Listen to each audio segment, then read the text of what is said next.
आज हम यहाँ पे शिव पुराण के 38वें अध्याय की चर्चा करेंगे। यहाँ पे दधीची और छू के विवाद की चर्चा की गई है। सूर्य जी कहते हैं, हे महर्षियों, ब्रह्मा जी के द्वारा कही गई बात कथा को सुनकर नारद जी आश्चर्यचकित हो गए तथा उन्होंने ब्रह्मा जी से पूछा कि भगवान विष्णु शिव जी को छोड़कर अन्य देवताओं के साथ दक्ष के यज्ञ में क्यों चले गए? क्या वे अद्भुत पराक्रम वाले भगवान शिव को नहीं जानते थे? क्यों श्री हरि ने रुद्रगणों के साथ युद्ध किया? कृपया कर मेरे अंदर उठने वाले इन प्रश्नों के उत्तर देकर मेरी शंका का समाधान कीजिए। ब्रह्मा जी ने नारद जी के प्रश्नों को उत्तर देते हुए कहा, हे मुनि श्रेष्ठ नारद, पूर्व काल में राजा छू की सहायता करने वाले श्री हरि को दधीची मुनि ने शाप दे दिया था, इसलिए वे भूल गए और दक्ष के यज्ञ में चले गए। प्राचीन काल में दधीची मुनि महातेजस्वी राजा छू के मित्र थे, परंतु बाद में उन दोनों के बीच बहुत बड़ा विवाद खड़ा हो गया। विवाद का कारण मुनि दधीची का 4 वर्णों ब्राह्मण, क्षत्रिय, वैश्य और शूद्र में ब्राह्मणों को श्रेष्ठ बताना था, परंतु राजा छू जो कि धन वैभव के अभिमान में डूबे हुए थे, इस बात से पूर्णतः असहमत थे। छू सभी वर्णों में राजा को ही श्रेष्ठ मानते थे। राजा को सर्वश्रेष्ठ और सर्ववेदमय माना जाता था, यह श्रुति भी कहती है, इसलिए ब्राह्मण से ज्यादा राजा श्रेष्ठ है। हे दधीची, आप मेरे लिए आदरणीय हैं। राजा छू के कथन को सुनकर दधीची को क्रोध आ गया। उन्होंने इसे अपना अपमान समझा और छू के सिर पर मुक्के का प्रहार कर दिया। दधीची के इस व्यवहार से मद में चूर छू को अधिक क्रोध आ गया। उन्होंने वज्र से दधीची पर प्रहार कर दिया। वज्र से घायल हुए दधीची मुनि ने पृथ्वी पर गिरते हुए योगी शुक्राचार्य का स्मरण किया। शुक्राचार्य ने तुरंत आकर दधीची मुनि के शरीर को पूर्ववत कर दिया। शुक्राचार्य ने दधीची से कहा, मैं तुम्हें महामृत्युंजय मंत्र प्रदान करता हूँ। त्र्यंबकम यजामहे, अर्थात हम तीनों लोकों के पिता भगवान शिव, जो सूर्य, सोम और अग्नि तीनों मंडलों के पिता हैं, सत, रज और तम तीनों गुणों के महेश्वर हैं, जो आत्म तत्व, विद्या तत्व और शिव तत्व, पृथ्वी, जल व तेज सभी के स्रोत है, जो ब्रह्मा, विष्णु, शिव तीनों आधारभूत देवताओं के भी ईश्वर महादेव है, उनकी आराधना करते हैं। सुगंधि पुष्टि वर्धनम, अर्थात जिस प्रकार फूलों में खुशबू होती है, उसी प्रकार भगवान शिव भूतों में, गुणों में, सभी कार्यों में, इंद्रियों में, अन्य देवताओं में और अपने प्रिय गणों में क्षार भूत आत्मा के रूप में समाये हुए हैं। उनकी सुगंध से ही सबकी ख्याति एवं प्रसिद्धि है। पुष्टि वर्धनम, अर्थात वे भगवान शिव ही प्रकृति का पोषण करते हैं। वे ही ब्रह्मा, विष्णु, मुनि एवं सभी देवताओं का पोषण करते हैं। उर्वारिक में बंधनात् मृत्यु मुक्षी महामृतात्, अर्थात जिस प्रकार खरबूजा पक जाने पर लता से टूटकर अलग हो जाता है, उसी प्रकार मैं भी मृत्यु रूपी बंधन से मुक्त होकर मोक्ष को प्राप्त करूंगा। हे रुद्रदेव, आपका स्वरूप अमृत के समान है। जो पुण्य कर्म, तपस्या, स्वाध्याय, योग, ध्यान से किसी से उनकी आराधना करता है, उसे नया जीवन प्राप्त होता है। भगवान शिव अपने भक्त को मृत्यु के बंधन से मुक्त कर देते हैं और उसे मोक्ष प्रदान करते हैं। जैसे उर्वारुक अर्थात ककड़ी को उसके बेल अपने बंधन से बंधे रखती है और पक जाने पर स्वयं ही उसे बंधन मुक्त कर देती है, यह महामृत्युंजय मंत्र संजीवनी मंत्र है। तुम नियम पूर्वक भगवान शिव का स्मरण करके इस मंत्र का जाप करो। इस मंत्र से अभिमंत्रित जल को पियो। इस मंत्र का जाप करने से मृत्यु का भय नहीं रहता। इससे विधिवत पूजन करने से भगवान शिव प्रसन्न होते हैं। वे सभी कार्यों की सिद्धि करते हैं तथा सभी बंधनों से मुक्त होकर मोक्ष प्रदान करते हैं। ब्रह्मा जी बोले, नारद दधीची मुनि को इस प्रकार उपदेश देकर शुक्राचार्य अपने निवास पर चले गए। उनकी बातों का दधीची मुनि पर बहुत बड़ा प्रभाव पड़ा। वे भगवान शिव का स्मरण कर उन्हें प्रसन्न करने के लिए तपस्या करने वन में चले गए। वन में उन्होंने प्रेम पूर्वक भगवान शिव का चिंतन करते हुए उनकी तपस्या आरंभ कर दी। दीर्घ काल तक वे महामृत्युंजय मंत्र का जाप करते रहे। उनकी इस निस्वार्थ भक्ति से भक्त वत्सल भगवान शिव प्रसन्न होकर उनके सामने प्रकट हो गए। दधीची ने दोनों हाथ जोड़कर शिव जी को प्रणाम किया। उन्होंने महादेव जी की बहुत स्तुति की। शिव ने कहा, मुनि श्रेष्ठ दधीची, मैं तुम्हारी इस उत्तम आराधना से बहुत प्रसन्न हूँ। तुम वर मांगो, मैं तुम्हें मनोवांछित वस्तु प्रदान करूंगा।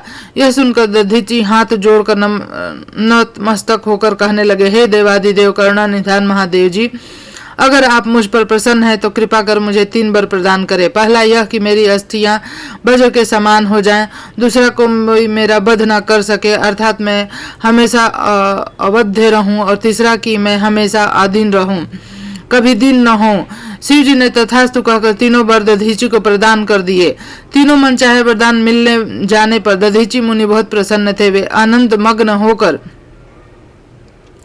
राजा छू के स्थान की ओर चल दिए। वहां पहुंचकर दधीची ने छू के सिर पर लात मारी। छू विष्णु जी का परम भक्त था। राजा होने के कारण वह भी अहंकारी था। उसने क्रोधित बंका नहीं हुआ था। उसने क्रोधित हो तुरंत दधीची पर वज्र से प्रहार कर दिया, परंतु छू के प्रहार से दधीची मुनि का बाल भी बांका नहीं हुआ। यह सब महादेव जी के वरदान से ही हुआ था। यह देखकर छू को बड़ा आश्चर्य हुआ। तब उन्होंने वन में जाकर इंद्र के भाई मुकुंद की आराधना शुरू कर दी।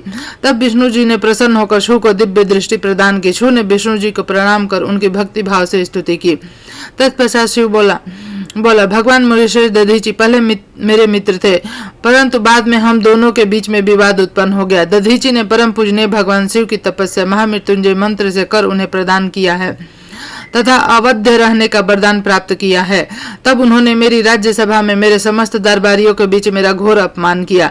उन्होंने सबके सामने मेरे मस्तक पर अपने पैरों से आघात किया। साथ ही उन्होंने कहा कि मैं किसी से नहीं डरता। भगवान मुनि दधीची को बहुत घमंड हो गया है। ब्रह्मा जी बोले, नारद, जब श्री हरि को इस बात का ज्ञान हुआ कि दधीची मुनि को महादेव जी द्वारा अवध्य होने का आशीर्वाद प्राप्त है, तो वे कहने लगे कि छू महादेव जी के भक्तों को कभी भी किसी प्रकार का भी भय नहीं होता। यदि मैं इस विषय में कुछ करूं तो दधीची को बुरा लगेगा और वे शाप भी दे सकते हैं। उन्हीं दधीची के साप से दक्ष यज्ञ में मेरी भी शिव जी से पराजय होगी। इसलिए मैं इस संबंध में कुछ नहीं करना चाहता, परंतु ऐसा कुछ जरूर करूंगा जिससे आपको विजय प्राप्त हो। भगवान विष्णु के ये वचन सुनकर राजा चुप हो गए।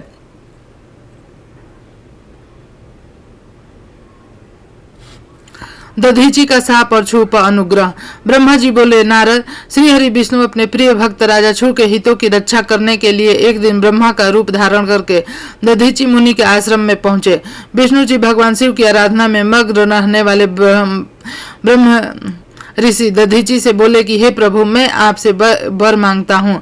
दधीची श्री विष्णु को पहचानते हुए कहने लगे, मैं सब समझ गया हूँ कि आप कौन हैं, क्या चाहते हैं, इसलिए मैं आपसे क्या कहूँ। हे श्री हरि विष्णु, छू का कल्याण करने के लिए आप यह ब्राह्मण का भेष बनाकर आए हैं।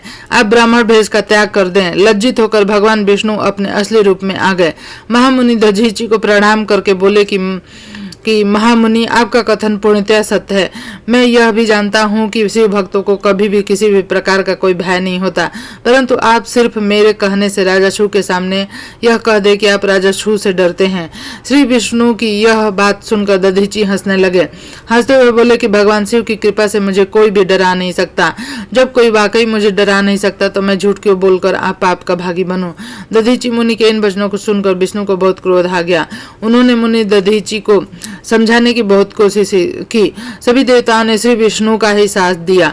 भगवान विष्णु ने दधीची मुनि को डराने के लिए अनेक गण उत्पन्न कर दिए, परंतु दधीची ने अपने सत्य से उनको भस्म कर दिया। तब विष्णु जी ने वहां अपनी मूर्ति प्रकट कर दी। यह देखकर दधीची मुनि बोले, हे श्री हरि, आप अपनी माया को त्याग दीजिए। आप अपने क्रोध और अहंकार का त्याग कर दीजिए। आपको मुझ में ही ब्रह्मा रुद्र सहित संपूर्ण जगत का दर्शन हो जाएगा। मैं आपको दिव्य दृष्टि प्रदान करता हूँ। तब विष्णु जी को दधीची मुनि ने अपने शरीर में पूरे ब्रह्मांड के दर्शन करा दिए। तब विष्णु जी को बहुत क्रोध बढ़ गया। उन्होंने चक्र उठा लिया और महर्षि को मारने के लिए आगे बढ़े, परंतु बहुत प्रयत्न करने पर भी चक्र आगे नहीं चला। यह देखकर दधीची हंसते हुए बोले कि हे श्री हरि, आप भगवान शिव द्वारा प्रदान किए गए इस सुदर्शन चक्र से उनके ही प्रिय भक्त को मारना चाहते हैं। तो भला यह चक्र क्यों चलेगा? शिव जी द्वारा दिए गए अस्त्र से आप उनके भक्तों का विनाश किसी भी तरह नहीं कर सकते, परंतु फिर भी यदि आप मुझे मारना चाहते हैं तो ब्रह्मास्त्र आदि का प्रयोग कीजिए। लेकिन दधीची को साधारण मनुष्य समझकर विष्णु जी ने उन पर अनेक अस्त्र चलाए। जब दधीची मुनि ने धरती से मुट्ठी भर पर कुशा उठा ली और कुछ मंत्रों के उच्चारण के उपरांत उन्होंने देवताओं की ओर उछाल दिया। वे कुशाएं काल अग्नि के रूप में परिवर्तित हो गए, जिनमें देवताओं द्वारा छोड़े गए सभी अस्त्र शस्त्र जलकर भस्म हो गए। यह देखकर वहां पर उपस्थित अन्य देवता वहां से भाग खड़े हुए, परंतु श्री हरि दधीची से युद्ध करते रहे। उन दोनों के बीच भीषण युद्ध हुआ। तब मैं ब्रह्मा राजा छू को साथ लेकर उस स्थान पर आया जहां उन दोनों के बीच युद्ध हो रहा था। मैंने भगवान विष्णु से कहा कि आपका यह प्रयास निरर्थक है, क्योंकि अब भगवान शिव के परम भक्त दधीची को हरा नहीं सकते। यह सुनकर विष्णु जी शांत हो गए। उन्होंने दधीची मुनि को प्रणाम किया। तब राजा छू भी दोनों हाथ जोड़कर मुनि दधीची को प्रणाम करके उनकी स्तुति करने लगे, उनसे माफी मांगने लगे और कहने लगे कि प्रभु आप मुझ पर कृपा दृष्टि रखिए। ब्रह्मा जी बोले, नारद, इस प्रकार का राजा छू द्वारा की गई स्तुति से दधीची को बहुत संतोष मिला और उन्होंने राजा छू को मार क्षमा कर दिया, परंतु विष्णु जी सहित अन्य देवताओं पर उनका क्रोध कम नहीं हुआ। तब क्रोधित मुनि दधीची ने इंद्र सहित सभी देवताओं और विष्णु जी को भगवान रुद्र की क्रोध अग्नि में नष्ट होने का शाप दे दिया। इसके बाद राजा छू ने दधीची को पुनः नमस्कार कर उनकी आराधना की और फिर वे अपने राज्य की ओर चल दिए। राजा छू के वहां से चले जाने के पश्चात इंद्र सहित सभी देवगणों ने भी अपने धाम की ओर प्रस्थान किया। तदोपरांत श्री हरि विष्णु वे वैकुंठ धाम को चले गए। तब वे वह पुण्य स्थान थानेश्वर नामक तीर्थ के रूप में विख्यात हुआ। इस तीर्थ के दर्शन से भगवान शिव का स्नेह और कृपा प्राप्त होती है। हे नारद, इस प्रकार मैंने तुम्हें यह पूरी अमृत कथा का वर्णन सुनाया। जो मनुष्य छू और दधीची के विवाद से संबंधित इस प्रसंग को सुनता है वह अपमृत्यु को जीत लेता है तथा मरने के बाद सीधा स्वर्ग को जाता है। इसका पाठ करने से युद्ध में मृत्यु का भय दूर हो जाता है और निश्चित रूप से विजयश्री प्राप्त होती है। 40वां अध्याय, ब्रह्मा जी का कैलाश पर शिव जी से मिलना। तो यह वीडियो आपको कैसा लगा यह जरूर से बताइए कमेंट करके, और वीडियो को लाइक करिए और चैनल को सब्सक्राइब करिए, वीडियो को शेयर भी करिए दोस्तों में। तो मैं इसी तरह से पूरे शिव पुराण के वीडियो आपको सीरीज में दे दूंगी। धन्यवाद।